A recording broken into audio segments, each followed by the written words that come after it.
Comment réagir après un râteau? Bonjour à tous, je suis Fabrice Julien, coach et auteur, expert en séduction et dans cette vidéo nous allons parler du râteau. Alors le râteau c'est un sujet assez vaste d'ailleurs. Moi si vous me suivez depuis un moment, vous savez j'ai couché avec plus de 350 femmes. Est-ce que ça veut dire que si je vais draguer des meufs, je ne vais pas prendre de râteau? Bon, à part avoir une chance de ouf, tomber sur la première que je vais draguer, je vais passer la soirée avec elle. Sinon, je vais prendre un ou deux râteaux ou plus, tu vois. Ça dépend combien j'aborde en fait. Donc en fait, enlevez-vous de la tête l'idée qu'il faut éviter les râteaux, que quand on est un bon dragueur, on ne prend pas de râteau, etc. Tout ça, c'est complètement faux en fait. Il y a des mecs qui utilisent la méthode indirecte. Ce que j'appelle la méthode indirecte, c'est jamais ils assument qu'ils draguent vraiment. Ils n'assument pas leur sexualité, ils n'assument pas leur côté homme, ils n'assument pas pour éviter de prendre le râteau.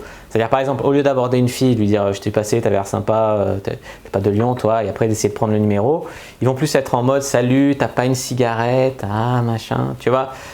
Plus c'est indirect et moins tu assumes, donc certes moins tu prendras le râteau, puisque tu diras ah, « elle m'a pas demandé mon numéro donc j'ai pas pris le râteau machin ». Mais tu as moins de chances que la fille te demande ton numéro plutôt que si toi tu demandes un numéro à plusieurs filles, au final tu auras plus de numéros. Tu vois ce que je veux dire? Donc la méthode indirecte pour éviter les râteaux, moi je vous conseille d'éviter ça. Ce que je vous conseille plutôt, voilà, c'est en fait le râteau, vous devriez être content de prendre des râteaux parce que ça veut dire que vous avez agi. Vous avez agi contrairement à la plupart des mecs qui se mordent un peu les mais qui font rien en fait. Donc ça devrait vous rendre fier d'avoir osé, d'avoir entrepris, d'avoir tenté votre chance. Prendre un râteau, les échecs rapprochent du succès en fait. Vous connaissez sans doute l'histoire d'Edison qui a fait je crois 10 000 essais pour inventer l'ampoule, 10 000 échecs et après il a inventé l'ampoule. Est-ce que ça veut dire que c'était un naze? Ben non, il a quand même inventé l'ampoule, il a changé nos vies, tu vois. Donc il ne faut pas vraiment s'arrêter à la notion d'échec. Il faut aussi s'enlever de la tête que prendre un râteau, c'est forcément qu'on a un mauvais game. Si je fais un game assez hard, assez extrême pour essayer par exemple de fuck close, de coucher avec une fille en 10 minutes, je vais prendre des râteaux. Je vais sûrement y arriver sur un certain nombre de filles, mais je vais sûrement prendre des râteaux avant, comme j'ai dit, à moins d'avoir une chance monstre au début. Quand vous voyez des dragueurs sur les caméras cachées sur YouTube et tout qui prennent jamais de râteaux, ils coupent les râteaux. Ils coupent les râteaux et ils vous montrent que les fois où ça marche. Et c'est bien normal d'ailleurs. C'est très rare de parler du râteau en fait. Mais dites-vous bien que ça dépend aussi de la personne, ça dépend de la manière dont on aborde. Ça c'est une partie sur laquelle vous pouvez jouer. Puis ça dépend de la personne que vous abordez, puis ça dépend de vous aussi si vous lui plaisez ou quoi. Mais en gros, ça dépend de la personne également, beaucoup. Est-ce qu'elle est lesbienne? Est-ce qu'elle est en couple et fidèle? Est-ce qu'elle a passé une très mauvaise journée et elle a la haine contre tout le monde? Tu vois, toutes ces choses, je sais pas, elle a peut-être ses règles et très mauvaise humeur, très agressive, tu vois, ça peut être, ou c'est une féministe extrémiste enragée, tu vois, il y en a quelques-unes quand même. Donc il y a des facteurs qui ne dépendent pas de nous, il y a des facteurs qui dépendent de nous, c'est le game, il y a des facteurs qui dépendent du moment. Il y a des moments, voilà, par exemple une étrangère qui se balade, qui est en week-end à Lyon, qui se balade pour visiter la ville, je vais l'aborder, elle sera contente de parler à un Frenchie, pourquoi pas le soir on se revoit, je te fais voir la boîte et après je te nique, tu vois. Voilà, ça peut marcher. Maintenant, si je rencontre cette même étrangère alors qu'elle prend son train dans 1 heure pour rentrer, je sais pas, en Espagne, true story, ça peut ne pas marcher, tu vois. Donc ça peut être la même fille, les mêmes personnes, le timing c'est très important.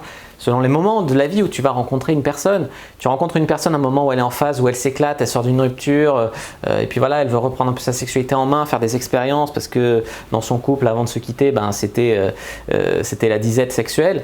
Et là tu as plus de chances de coucher avec elle que si tu la rencontres alors qu'elle était en couple ou si tu la rencontres dans d'autres circonstances, tu vois. Il y a des moments de la vie comme ça aussi qu'il faut faire que 2 personnes. Donc, tu vois, le râteau, ça ne dépend pas que de nous. Ça dépend de nous, de notre game, mais pas que. C'est ce que je voulais vous faire comprendre en vous disant que le râteau, ce n'est pas forcément qu'on a un mauvais game. Alors, chacun a sa définition du râteau et ça, c'est très important également pour se dire comment réagir au râteau, tu vois. Est-ce que si tu vas voir une fille et que, je sais pas, elle ne te calcule pas ou elle te dit « ah je dois rejoindre mes copines », est-ce que c'est un râteau? Pour moi non, pour moi un râteau ça serait une fille qui me plaît vraiment, que je crois vraiment que je vais sortir avec elle ou que je vais me la faire et qui au dernier moment elle me dit bah non tu me plais pas, casse-toi, ou tu vois, ça c'est un râteau. Maintenant une fille voilà, qui peut paniquer parce que ça va trop vite ou d'autres choses, pour moi c'est pas un râteau, c'est le jeu, tu vois, c'est le jeu, c'est le game. Donc voilà, un râteau, c'est pas une fille qui veut pas donner son numéro, je m'en fous qu'elle veuille pas donner son numéro, tu vois, c'est pas une fille qui me supprime sur Tinder, je m'en tape. Voilà, chacun a sa définition du râteau. Si pour vous, une fille qui vous répond pas sur Tinder, c'est un râteau, c'est grave. La fille, elle peut avoir perdu son téléphone, elle peut se connecter tous les 3 mois. Il y a plein de raisons, tu vois. Donc, je vous invite à voir le râteau d'une manière moins dure et mettre la barre là où c'est un râteau plus haute que ça. Prendre un râteau, voilà, c'est vraiment quelque chose de marquant. Et des vrais râteaux, j'en ai pris vraiment assez peu. J'en ai pris avant le game, j'en ai pris pas mal. Je me rappelle d'un d'ailleurs qui m'a rendu très triste. Une fille, je lui avais écrit sur MSN, t'aimerais sortir avec moi, machin. J'étais un gros débutant et la fille, elle me fait non, je pense pas, tu sais même. Donc ça te laisse un espoir, tu dis ah ouais, réfléchis bien, mais non en fait, tu vois. Celui-là, il m'avait fait mal le premier râteau de ma vie, tu vois. Ça, c'était vraiment un râteau. Voilà, maintenant aujourd'hui, parce que je mettrais pas la fille aussi haut, déjà avant de savoir si j'ai une chance ou autre, tu vois. Donc, quelle est votre définition du râteau? C'est très important. Et puis ça dépend, voilà. Alors, comment réagir après un râteau? Moi, je vous conseille de partir en souriant. Si vous prenez un râteau dans une boîte, par exemple, un râteau entre guillemets, un râteau, vous allez parler à une fille, voilà, elle n'est pas intéressée, ou vous allez lui dire, hey, ça te ferait plaisir de m'embrasser. Il y a des filles qui vont dire oui, mais il y a beaucoup de filles qui vont dire non, parce que prise de cours, il y en a qui sont joueuses et d'autres non. Et la fille, elle peut dire non, bah, tu peux dire bah, bonne soirée, tu vois, bonne soirée, passe une bonne soirée et tout, ça t'évite de trop insister, d'être trop relou, ça t'évite d'être méchant, c'est pas comme lui dire, ah ben, c'est parce que tu rates, casse-toi, tu vois, ça c'est méchant. Il dit, ah ben, bonne soirée, ça laisse, après elle peut réfléchir, se dire, ah, tu vois, t'étais sympa, tu sors par le haut un peu, et si les gens te voient de l'extérieur, ben, ils voient un mec qui plaisante, qui rigole, qui rigole, tu vois, ils savent pas dans la boîte, ils ont pas entendu, c'est comme en drague de rue, ils ont pas entendu ce que tu disais à la fille, ils peuvent croire que tu la connaissais depuis longtemps et tout. Donc l'important c'est de partir voilà, avec le sourire, la tête haute, et puis sympa avec la meuf, sauf si elle n'a pas été sympa du tout, tu vois, là elle mérite pas, bon, vous répondez pas, vous barrez, tu vois, mais une fille sympa ou normale, elle mérite pas qu'on lui parle mal, tu vois, même si elle réagit pas comme on voudrait.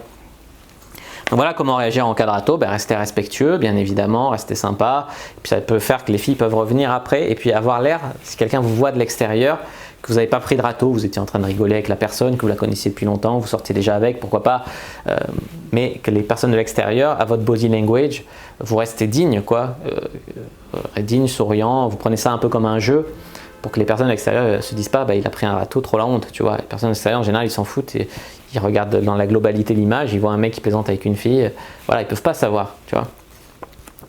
Ensuite, c'est bien d'être avec un wing positif. Un wing positif, c'est quelqu'un qui va pas te dire, un wingman c'est un complice de drague, un copilote, c'est quelqu'un qui va vous encourager à aller vers les filles, à vous encourager à prendre des râteaux, mais aussi à sortir avec des meufs. C'est quelqu'un, voilà, quand une fille est méchante, hautaine ou qu'elle met un râteau, ben vous en rigolez ensemble, vous plaisantez, vous dédramatisez le truc. Voilà, ça c'est quelqu'un de positif, c'est pas quelqu'un qui fait ah t'as pris un râteau, t'es trop nul, hein. Ça c'est nul, tu vois, ça c'est quelqu'un qui doit encore beaucoup apprendre avant d'être quelqu'un de positif dans le game. Là il est plutôt toxique et tire vers le bas, il tire vers l'inaction. Donc c'est quelqu'un qui est comme ça, il doit encore apprendre pas mal. Puis après, voilà, franchement, c'est être dans une bonne dynamique. Moi, des fois, quand je sors en soirée, j'ai besoin de m'échauffer un peu, j'ai besoin d'aborder 2-3 filles. Je rentre dans un bar ou quoi, rapidement, j'aborde quelques filles. C'est des essais juste pour m'amuser, tu vois. Je me mets dans une bonne dynamique, une dynamique de jeu. Après, je joue, j'ai plus trop de pression, ça me met sur un élan. Et voilà, après, je tente des approches pour rigoler, des trucs un peu osés, tu vois, comme hey, t'es hétéro, ça te ferait plaisir de m'embrasser. Et voilà, des fois, j'embrasse des meufs comme ça, juste au culot, tu vois. Et c'est que ça, il faut s'amuser en fait. L'important c'est de s'amuser pour pas prendre le râteau qui fasse mal, quoi. Tu t'amuses, tu en rigoles. Quand ça marche, tu es super content. Quand ça marche pas, tu rigoles avec tes potes, avec ton wing. Tu en rigoles, quoi. Tu prends ça à la cool, comme un jeu en fait. Puis voilà, il faut jouer sur les nombres. Comme j'ai dit, on ne sait pas sur qui on tombe. Ça peut pas marcher à chaque fois la séduction. Comme j'ai dit dans ma vidéo, comment draguer toutes les filles. Et bon. Un bémol, j'ai été très positif dans cette vidéo, je trouve, j'étais pas mal positif. Si vous prenez que des râteaux à chaque fois que ça marche jamais, peut-être que vous avez la mauvaise méthodologie, une mauvaise méthode, ou alors que vous vous tirez une balle dans le pied avec, je sais pas, un look dégueulasse, un très mauvais body language, j'en sais rien. Si vous avez abordé une fille, vous regardez toujours vos pieds, par exemple. Donc peut-être qu'il y a des choses, si ça marche jamais, tu vois, si ça marche ou jamais ou une fois sur 1000, c'est très peu, tu vois. Donc si ça marche très peu, il y a des choses forcément améliorées dans le game. Voilà, si ça marche, je sais pas, une fois sur 3, une fois sur 4, une fois sur 5, bon là ça reste des ratios très bons quand même. Si on pouvait sortir avec une fille sur 3 qu'on abordait à chaque fois en étant sûr, ça ferait beaucoup, tu vois. Pourtant c'est pas ça la vraie vie, je veux dire. Si tu fais des approches qu'avec de l'eye contact, tu peux avoir des bons ratios, mais si tu fais des approches un peu à froid sur des filles que tu abordes un peu au hasard, mais parce qu'elles te plaisent, elles t'attirent, mais voilà, il n'y a pas de contact visuel ou quoi au début, tu peux aller jusqu'à 1/10, tu vois. Ça reste correct, tu vois, comme taux pour prendre un numéro et revoir la fille, ça reste correct.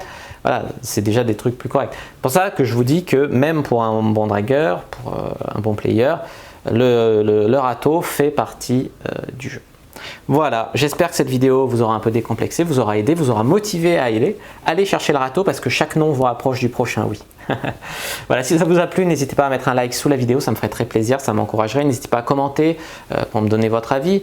Si vous avez des questions, j'y répondrai avec grand plaisir. N'hésitez pas à partager cette vidéo avec vos amis. N'hésitez pas aussi à vous abonner à la chaîne, activer la cloche pour ne pas rater les prochaines vidéos qui vont sortir. Et puis bien sûr, moi je vous dis à bientôt et que le dieu de la séduction... Ah oui, suivez-moi aussi sur les réseaux sociaux, pourquoi pas, tous les liens sont dans la description de cette vidéo. Puis moi je vous dis à bientôt et que le dieu de la séduction soit avec vous.